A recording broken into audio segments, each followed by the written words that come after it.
നമസ്കാരം. മെട്രോ മാറ്റിനിയിലേക്ക് സ്വാഗതം.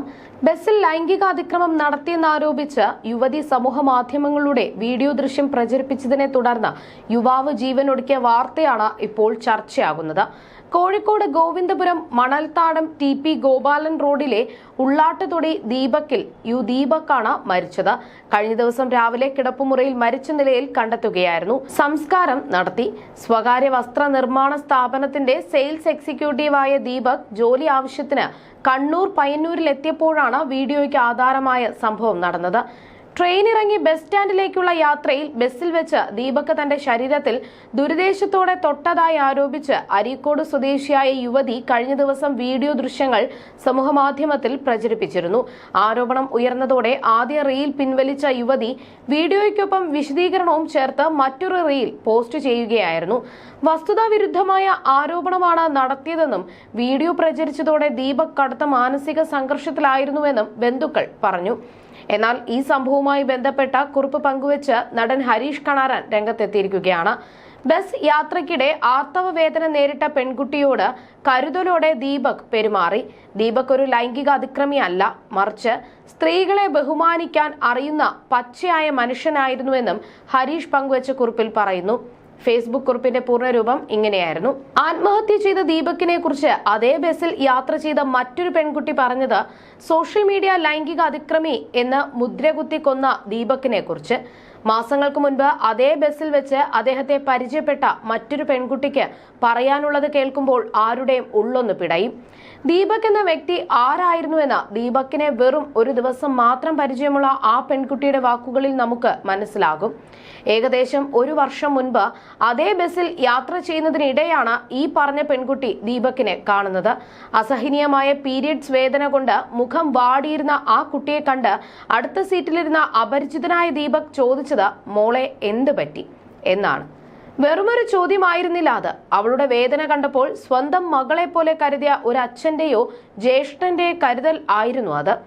അമ്മയെ വിളിക്കണോ എന്ന് ചോദിച്ചപ്പോൾ വേണ്ടെന്ന് പറഞ്ഞ ആ കുട്ടിക്ക് തന്റെ കയ്യിലുണ്ടായിരുന്ന പാരസെറ്റമോൾ ഗുളിക എടുത്തു നൽകി അദ്ദേഹം ആശ്വസിപ്പിച്ചു. വേദന മറക്കാൻ വേണ്ടി പരീക്ഷയെക്കുറിച്ചും പഠനത്തെക്കുറിച്ചും സംസാരിച്ച് അവളുടെ ശ്രദ്ധ മാറ്റാൻ ശ്രമിച്ചു. പരീക്ഷയെ ഓർത്ത് പേടിയാണെന്ന് പറഞ്ഞപ്പോൾ അദ്ദേഹം നൽകിയ ഉപദേശം ആ കുട്ടി ഇന്നും ഓർക്കുന്നുണ്ട്. എന്തിനാ പേടിക്കുന്നത്? എന്റെ ഈ പ്രായത്തിലും ഞാൻ സ്ട്രഗിൾ ചെയ്യുകയാണ്. ജീവിതം എന്നും അങ്ങനെയാണ്. അതുകൊണ്ട് പേടിച്ചിരിക്കാൻ പറ്റുമോ എന്നായിരുന്നു അദ്ദേഹത്തിന്റെ ചോദ്യം. യാത്രയിലുടനീളം ഒരു ജ്യേഷ്ഠ സഹോദരനെ പോലെ അത്രയും മാന്യമായി പെരുമാറിയ, സുരക്ഷിതത്വം നൽകിയ മനുഷ്യൻ. അതുകൊണ്ടാണ് ഒരു വർഷം കഴിഞ്ഞിട്ടും ആ മുഖം ആ കുട്ടി ഓർത്തിരുന്നത്. ആ പെൺകുട്ടിയുടെ വാക്കുകൾ കേൾക്കുമ്പോൾ മനസ്സിലാകും ദീപക് ഒരു ലൈംഗിക അതിക്രമിയല്ല, മറിച്ച് സ്ത്രീകളെ ബഹുമാനിക്കാൻ അറിയുന്ന, അന്യന്റെ വേദന കണ്ടാൽ മനസ്സലിയുന്ന പച്ചയായ മനുഷ്യനായിരുന്നുവെന്ന്. ആ മനുഷ്യനെയാണ് കുറച്ച് റീച്ചിന് വേണ്ടി ഒരുത്തി കൊലപ്പെടുത്തിയത്. ചെയ്യാത്ത തെറ്റിന് ലോകം മുഴുവൻ തന്നെ നോക്കി കുറ്റപ്പെടുത്തിയപ്പോൾ തന്റെ നിരപരാധിത്വം തെളിയിക്കാൻ നിൽക്കാതെ അദ്ദേഹം മരണം തിരഞ്ഞെടുത്തത് കുറ്റബോധം കൊണ്ടല്ല, മറിച്ച് താൻ ഒരിക്കലും ചെയ്യാത്ത ഒരു കാര്യത്തിന് പഴി കേൾക്കേണ്ടി വന്നതിലെ ഷോക്ക് കൊണ്ടാകണം. ദീപക് മരിച്ചില്ലായിരുന്നുവെങ്കിൽ ഈ സത്യം ഒരുപക്ഷെ ആരും അറിയില്ലായിരുന്നു എന്നത് മറ്റൊരു ദുരന്തം. ആദരാഞ്ജലികൾ സഹോദര. ലിയാസ് ലത്തീഫ് എന്ന ഇൻസ്റ്റഗ്രാം വ്ലോഗറാണ് ഈ പെൺകുട്ടിയുടെ അനുഭവം പങ്കുവച്ചത്. അതേസമയം ദീപക് പയ്യന്നൂരിൽ അൽ അമീൻ എന്ന സ്വകാര്യ ബസ്സിലാണ് കയറിയ എന്നതിൽ സ്ഥിരീകരണമായി. ബസിന്റെ ഡ്രൈവർ ക്യാബിന് സമീപത്തുള്ള CCTVയിലാണ് ദീപക് വെള്ളിയാഴ്ച ബസ്സിലേക്ക് കയറുന്ന ദൃശ്യങ്ങൾ കണ്ടെത്തിയത്. വലിയ തിരക്കുണ്ടായിരുന്ന ബസ്സിൽ മുൻവാതിലിലൂടെ കയറി പിൻഭാഗത്തേക്ക് പോയ ദീപകിന്റെ മറ്റ് ദൃശ്യങ്ങൾ ലഭ്യമായിട്ടില്ല. രാമന്തള്ളിയിൽ നിന്ന് പയ്യന്നൂരിലേക്ക് വരികയായിരുന്ന ബസ്സിൽ പയ്യന്നൂർ റെയിൽവേ സ്റ്റേഷൻ പരിസരത്ത് നിന്ന് വെള്ളിയാഴ്ച ഉച്ചയ്ക്ക് 12:45 ദീപക് കയറുന്ന ദൃശ്യമാണ് പുറത്തു വന്നത്. പിന്നിൽ ഒരു ബാഗ് തൂക്കിയിട്ടാണ് ദീപക് കയറുന്നത് എന്ന് ദൃശ്യത്തിൽ കാണാം. ബസ്സിലെ ജീവനക്കാരുടെയും മറ്റ് യാത്രക്കാരുടെയും മൊഴി അന്വേഷണത്തിന്റെ ഭാഗമായി പോലീസ് രേഖപ്പെടുത്തുന്നു എന്നാണ് വിവരം. ബസ്സിൽ പ്രശ്നങ്ങളൊന്നും ഉണ്ടായിട്ടില്ല എന്നാണ് ബസ് ജീവനക്കാർ വെളിപ്പെടുത്തുന്നത്. മോശം അനുഭവം ഉണ്ടായി എന്ന വീഡിയോ പകർത്തിയ യുവതി പരാതി നൽകുകയോ ശ്രദ്ധയിൽപ്പെടുത്തുകയോ ചെയ്തിട്ടില്ല എന്ന് ബസ് കണ്ടക്ടർ രാമകൃഷ്ണനും വിശദീകരിച്ചു. ബസ് ഉടമ ഇത്തരത്തിലൊരു വീഡിയോ പ്രചരിക്കുന്നതായി പറഞ്ഞപ്പോഴാണ് ഇങ്ങനെയൊരു സംഭവം ഉണ്ടായതായി അറിഞ്ഞതെന്നും ബസ് ജീവനക്കാർ പറഞ്ഞു. വെള്ളിയാഴ്ച ഈ ബസ്സിലെ യാത്രക്കിടയിലാണ് ദീപക് അപമര്യാദയായി പെരുമാറിയെന്ന് കാട്ടി യാത്രക്കാരിയായ ഷിംജിത വീഡിയോ പകർത്തി സമൂഹമാധ്യമത്തിൽ ഉൾപ്പെടുത്തിയത്. മറ്റൊരു യുവതിയോടും ദീപക് അപമര്യാദയായി പെരുമാറിയെന്നായിരുന്നു ഷിംജിത വീഡിയോയിൽ വെളിപ്പെടുത്തിയത്. ദീപക് ബസ്സിൽ കയറുന്നതിന് 1 മിനിറ്റോളം മുൻപാണ് ഷിംജിതയും ഇതിൽ കയറുന്നത്. ബസ്സിൽ അന്ന് യാത്ര ചെയ്തവരുടെ മൊഴി കൂടി പോലീസ് രേഖപ്പെടുത്തുമെന്നാണ് വിവരം. വീഡിയോ സമൂഹമാധ്യമങ്ങളിൽ പങ്കുവച്ച് ഷിംജിതയ്ക്കെതിരെ കോഴിക്കോട് മെഡിക്കൽ കോളേജ് പോലീസ് കഴിഞ്ഞ ദിവസം എഫ്ഐആർ രജിസ്റ്റർ ചെയ്തിരുന്നു. ഭാരതീയ ന്യായ സംഹിത 108 പ്രകാരം ആത്മഹത്യാ പ്രേരണ കുറ്റമാണ് ചുമത്തിയത്. 10 വർഷം വരെ തടവും പിഴയും ശിക്ഷ ലഭിക്കാവുന്ന വകുപ്പാണിത്.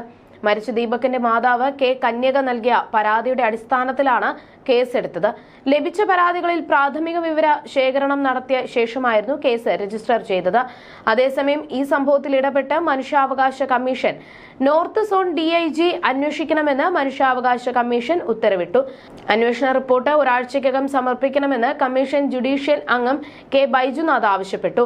ഫെബ്രുവരി 19-ന് കോഴിക്കോട് പൊതുമരാമത്ത് റെസ്റ്റ് ഹൌസിൽ നടക്കുന്ന സിറ്റിംഗിൽ കേസ് പരിഗണിക്കുമെന്നും കമ്മീഷൻ അറിയിച്ചു. കണ്ടന്റ് ക്രിയേറ്ററായ യുവതി വീഡിയോ പരസ്യമാക്കിയതിന് പിന്നാലെ യുവാവ് ആശങ്കാകുലനായെന്നും ഇത് ആത്മഹത്യയിലേക്ക് നയിച്ചു എന്നും പരാതികളിൽ പറയുന്നതായി കമ്മീഷൻ ചൂണ്ടിക്കാട്ടി. അഡ്വക്കേറ്റ് വി ദേവദാസ്, അബ്ദുൾ റഹീം പൂക്കത്ത് എന്നിവർ നൽകിയ പരാതികളിലാണ് നടപടി. രാഹുൽ ഈശ്വറും പരാതി നൽകിയിരുന്നു. കോഴിക്കോട് ഗോവിന്ദപുരം സ്വദേശി ദീപകിന്റെ മരണത്തിന് കാരണമായ വ്യാജ വീഡിയോ പ്രചരിപ്പിച്ച യുവതിക്കെതിരെ ഭാരതീയ ന്യായ സംഹിത 108 വകുപ്പ് പ്രകാരം ആത്മഹത്യാ പ്രേരണയ്ക്ക് കേസെടുക്കണമെന്നാവശ്യപ്പെട്ട് രാഹുൽ മുഖ്യമന്ത്രിക്കും DGPക്കും പരാതി നൽകിയിരുന്നു. ദീപകിന്റെ കുടുംബത്തിന് പൂർണ്ണമായ നിയമസഹായവും സാമ്പത്തിക സഹായവും ലഭ്യമാക്കണമെന്ന് രാഹുൽ ഈശ്വർ പരാതിയിൽ അഭ്യർത്ഥിച്ചിരുന്നു.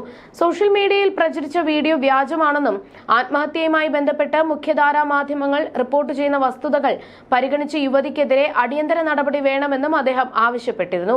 മെൻസ് കമ്മീഷൻ ആക്ടിവിസ്റ്റ് എന്ന നിലയിൽ ദീപകിന്റെ കുടുംബത്തിന് ആവശ്യമായ എല്ലാ നിയമസഹായങ്ങളും ടീം രാഹുൽ ഈശ്വർ വാഗ്ദാനം ചെയ്തിട്ടുണ്ട്. എന്റെ കുട്ടിക്കിത് താങ്ങാൻ പറ്റിയില്ല, അത്രയ്ക്ക് ഈ വയസ്സുവരെ എന്റെ കുട്ടി ഒരു ചീത്തപ്പേര് പറയിപ്പിച്ചിട്ടില്ല. വിങ്ങിപ്പൊട്ടുകയാണ് ആ അമ്മ.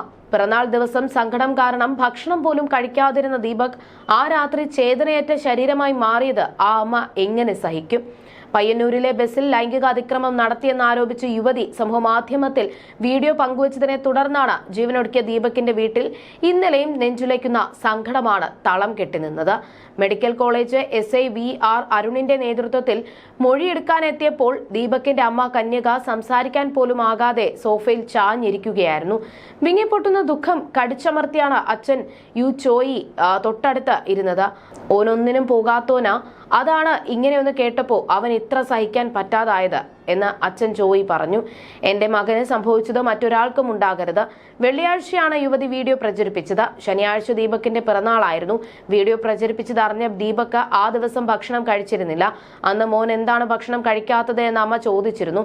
ദീപക് അമ്മയുടെ കാര്യങ്ങൾ സൂചിപ്പിച്ചിരുന്നുവെന്നും അത് എങ്ങനെയെങ്കിലും പരിഹരിക്കാമെന്ന് അമ്മ ആശ്വസിപ്പിച്ചിരുന്നതായും ബന്ധുക്കൾ പറഞ്ഞു.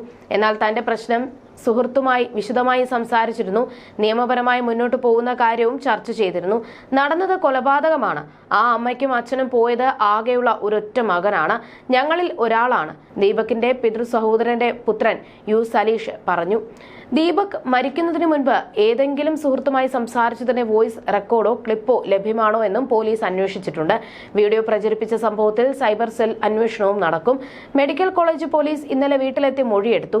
തുടർന്ന് രാത്രിയോടെ വീഡിയോ പ്രചരിപ്പിച്ച ഷിംജിത മുസ്തഫയ്ക്കെതിരെ ആത്മഹത്യാ പ്രേരണ കുറ്റത്തിന് കേസെടുക്കുകയും ചെയ്തിട്ടുണ്ട്. ദീപക് ജീവനൊടുക്കിയ സംഭവത്തിൽ നടപടിക്രമങ്ങളിൽ ഒട്ടേറെ ദുരൂഹതകളുണ്ടെന്ന് ഗോവ മുൻ ഗവർണർ PS ശ്രീധരൻപിള്ള പറഞ്ഞിരുന്നു. ദീപകിന്റെ മാതാപിതാക്കളെ സന്ദർശിക്കുകയായിരുന്നു അദ്ദേഹം. പലതരത്തിലുള്ള വീഡിയോകൾ പ്രചരിപ്പിച്ച് സാമ്പത്തിക നേട്ടം ഉണ്ടാക്കാൻ ശ്രമം നടക്കുന്ന കാലമാണ് ഇത്. അപകടകരമാണ്. പോലീസ് മൊഴിയെടുക്കുമ്പോൾ താൻ ഇവിടെ ഉണ്ടായിരുന്നു. FIR രജിസ്റ്റർ ചെയ്തതിൽ തെറ്റുണ്ടെന്നാണ് രേഖകളിൽ കണ്ടത്. ആത്മഹത്യക്ക് പ്രേരണ നൽകിയ പ്രധാന കാരണം എന്നത് വീഡിയോ ആണെങ്കിലും വീഡിയോയുടെ അടിസ്ഥാനത്തിൽ പ്രേരണാ കുറ്റത്തിന് ആദ്യം കേസെടുത്തില്ല. പോലീസുകാർക്ക് വിവരമില്ലേ? ഏത് കുട്ടികൾക്ക് ഇന്റർനെറ്റിൽ പരിശോധിച്ചാലും അറിയാവുന്ന കാര്യമാണിത്. അച്ഛനും അമ്മയും 8:30 പോലീസിനോട് മരണകാരണം എന്താണെന്ന് പറഞ്ഞതാണ്. 10:30 ശേഷം ഇൻക്വസ്റ്റ് നടത്തിയപ്പോഴും പ്രധാന കുറ്റം പോലീസ് മറച്ചുവെച്ചതായി സംശയിക്കണം. സ്ത്രീ സുരക്ഷയുള്ള വകുപ്പുകൾ കൃത്യമായി നടപ്പാക്കുന്ന സംസ്ഥാനമാണ് കേരളമെന്ന് അവകാശപ്പെടാറുണ്ട്. എന്നാൽ സമൂഹമാധ്യമത്തിൽ വ്യക്തിഹത്യ നടത്തി പണം സമ്പാദിക്കാനുള്ള നീക്കത്തിൽ ആരാണ് കേരളത്തിൽ സുരക്ഷിതർ? ഒരു കോൺസ്റ്റബിളും പണം സമ്പാദിക്കണമെന്ന് ആഗ്രഹിക്കുന്ന സ്ത്രീയും വിചാരിച്ചാൽ ആരെയും കൊടുക്കാമെന്ന സ്ഥിതി കൂടുതൽ ആത്മഹത്യകൾ സൃഷ്ടിക്കും. മുഖ്യമന്ത്രിയുടെ ഇടപെടൽ വേണമെന്നും ശ്രീധരൻ പിള്ള പറഞ്ഞു.